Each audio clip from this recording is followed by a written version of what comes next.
Merci, Madame la rapporteure. Madame de Courson. Merci Madame la Présidente. Je me permets de prendre la parole pour insister sur cet amendement du gouvernement. Je voudrais faire une remarque déjà parce que c'est marqué prolongement de la branche Est de la ligne LGV Rhin-Rhône, mais en fait le premier citoyen et surtout le citoyen de l'Est qui regarde sur Wiki LGV Rhin-Rhône, il ne verra pas prolongement, il verra ligne inachevée. Cette ligne dont il manque juste les 35 km, c'est comme si on arrêtait un pont 10 mètres avant, quoi. Et surtout que les collectivités territoriales ont payé déjà 80 millions, qu'ils ont évalué à 160 millions les économies qu'ils peuvent faire sur la fin, finalement ils sont prêts à en mettre plus aujourd'hui, puisque vous avez eu Madame la Présidente de la région Bourgogne-Franche-Comté, elle me l'a confirmé également. Donc c'est la première ligne de province à province. C'est un signal quand même, et le président de la République lui-même a dit qu'il fallait écouter les territoires, et notamment ceux qui ont un sentiment d'injustice territoriale. Et une dernière chose, moi je me pose la question de comment est-ce qu'on peut faire comprendre à nos élus locaux et à nos concitoyens qu'on est en train de mettre en place des programmes cœur de ville, des territoires d'industrie, des agences de cohésion des territoires, des contrats de transition écologique, c'est-à-dire toutes les choses qui augmentent l'attractivité, alors qu'on ne veut pas finir à 35 km pour cette ligne-là. Je pense que c'est difficile à expliquer sur les territoires. Donc, il y a 22 députés de ces régions-là qui vous ont, enfin de ces circonscriptions-là qui vous ont écrit. Moi, ce que je demande, c'est est-ce qu'on peut effectivement revoir le plus vite possible la fin de cette ligne et qu'on nous apporte une réponse peut-être avant 2038. Merci, Madame de Courson. Merci, Madame la Présidente. Madame la Ministre, je comprends tout à fait la logique dans laquelle, dans ce rapport annexé, on ne met pas de projet spécifique, mais je pense qu'il est important d'insister et d'avoir votre point de vue tel que vous l'avez donné. Vu de Paris, je pense qu'on ne comprend pas bien le projet tel qu'il est là. D'ailleurs, ma collègue vient de le faire remarquer, dans vos exposés de sommaire, il est indiqué que l'on prolonge. Il ne s'agit pas du tout d'un prolongement. La phase 2 a été décidée, elle doit être engagée. Et donc, il est assez incompréhensible de continuer à avoir ce type de langage. D'ailleurs, dans votre rapport, je vois 5 priorités. Et dans les 5 priorités, je ne vais pas les relire là, j'en vois 4, moi, qui concernent complètement ce projet, notamment pour déconcentrer les cœurs de ville, Strasbourg, Mulhouse, mais Besançon. Par exemple, Strasbourg-Besançon, 64% des trajets se font en voiture. Strasbourg-Lyon, 45% des trajets ne se font qu'en train, le reste par d'autres modes de transport, ce qui est complètement incompréhensible. Strasbourg-Lyon, c'est 4h30 et 530 km. Donc on voit bien que dès qu'on n'est pas de Paris vers une autre ville, eh bien on est complètement pénalisé. Ensuite, dernier point sur le rapport Duron. D'abord, il n'avait pas l'ensemble des éléments lorsqu'ils ont statué. Effectivement, les études d'impact économique, mais également environnementaux, parce que ces impacts-là, on va bien le voir, le volume, il s'agit bien de le calculer, le volume de gaz à effet de serre par la non-captation de ces mobilités par le train est absolument importante. Et une injustice très grande. Dans le rapport Duron, il n'y a 0 € d'investissement pour l'Alsace. Et ça, absolument incompréhensible. Quand on est alsacien, on ne peut pas accepter que sur 40 ou 60 milliards, suivant les options, il y ait 0 investissement pour l'Alsace. Merci, Monsieur Fuchs. Monsieur Sermier.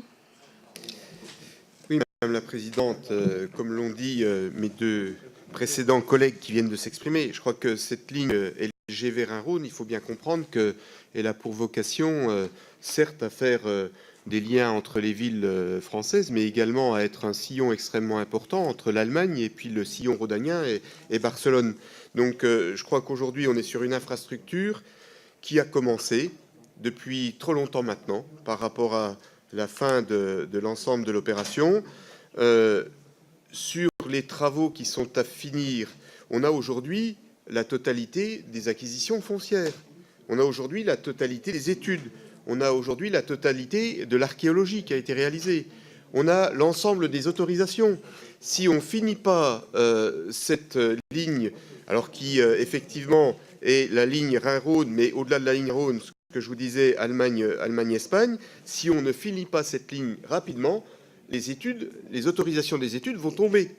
et il faudra qu'on recommence l'ensemble des opérations d'études avec des niveaux qui sont différents, avec des prises en compte qui sont différentes de celles qui avaient été au départ. Et ça va coûter une fortune. Et en plus, on n'est même pas sûr qu'on pourra repasser aux mêmes endroits. Et donc, les acquisitions foncières auront été d'un côté inutiles et de l'autre côté, il faudra qu'on les reprenne. Donc, je crois que ça n'est pas sérieux. Enfin, je veux dire, c'est vraiment l'exemple même de ce que l'État ne doit pas faire dans une bonne gestion de père de famille. Parce qu'il nous reste 35 km entre Belfort et Toulouse pour pouvoir terminer cette opération.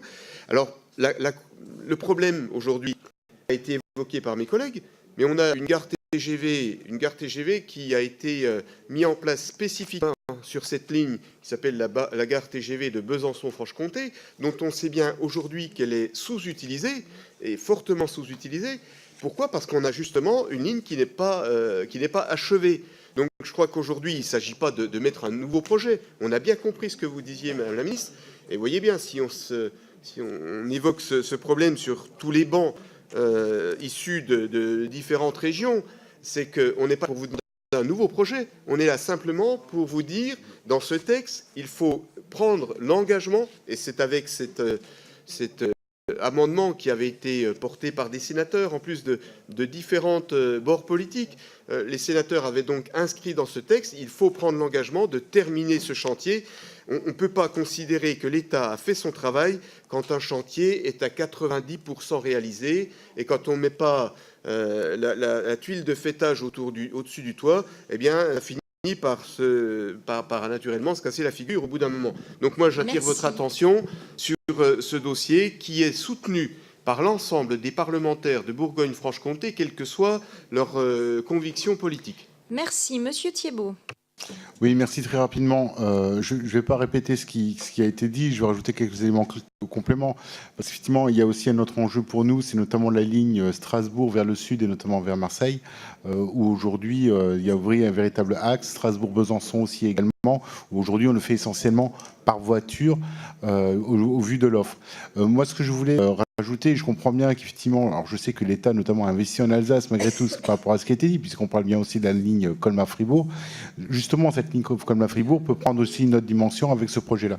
Ce que je voulais juste rajouter peut-être en bémol par rapport à mes collègues, moi je me réjouis de l'annonce de fait de réétude, c'est peut-être aussi l'occasion sur ces 35 km, au vu de la distance. Je ne suis pas sûr qu'un train puisse arriver jusqu'à 300 km/h. C'est peut-être l'occasion aussi de trouver une solution alternative qui ne vienne pas non plus au détriment des petites lignes ferroviaires, puisque là où il y a aussi un véritable enjeu, notamment en Alsace, et je pense notamment au transfrontalier, mais peut-être là aussi à étudier les lignes à 250 km/h. C'est des choses qu'on a déjà évoquées, comme ça a été fait en Allemagne et en Espagne. Merci. Merci, Monsieur Thibault. Attendez, Monsieur Fuchs veut encore rajouter un petit mot. Je crois que les arguments ont été donnés sur cette ligne. En 20 secondes, en termes de finances publiques, c'est 82 millions déjà investis. Donc, soit on remet 200 millions pour l'État en plus, soit on perd ces 82 millions. Donc, on voit bien qu'on est très, très proche de trouver, d'un point de vue des finances publiques, l'équilibre. Merci, Monsieur Fuchs. Madame la Ministre. Merci, Madame la Présidente. Je voudrais quand même vous rappeler que la Commission Mobilité 21 avait, à l'époque, estimé que le projet était non prioritaire. Le Conseil d'orientation des infrastructures n'a pas oublié le projet, il a réévalué le projet, il a constaté que le bilan socio-économique était négatif.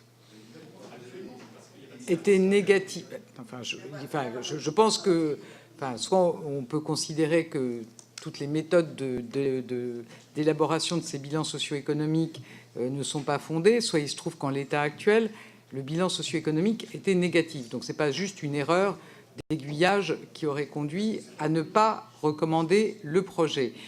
Je redis que j'ai partagé avec la présidente de la région Bourgogne-Franche-Comté et le représentant du président de la région Grand Est le fait que des nouvelles analyses avaient été faites qui pourraient conduire à revoir ce bilan socio-économique. C'est une tradition de notre pays. En fait, on fait rarement des projets dont le bilan socio-économique est négatif. Mais des nouveaux éléments semblent avoir été élaborés qui pourraient permettre de retrouver un bilan positif avec des optimisations sur le projet. Je redis que ce qui est proposé et ce à quoi je m'engage, c'est que dès la mise en place dès la reprise des travaux du Conseil d'orientation des infrastructures, on puisse inscrire l'analyse de ce projet sur la base de ces nouvelles études pour le reporter non pas au-delà de 2038, mais pour voir dans quelle mesure il peut être remis dans la révision de la programmation des infrastructures sur la période 2023-2028. Donc c'est ce que je vous propose. Et donc je soutiens je soutiens mon amendement par principe. Merci, Madame la Ministre.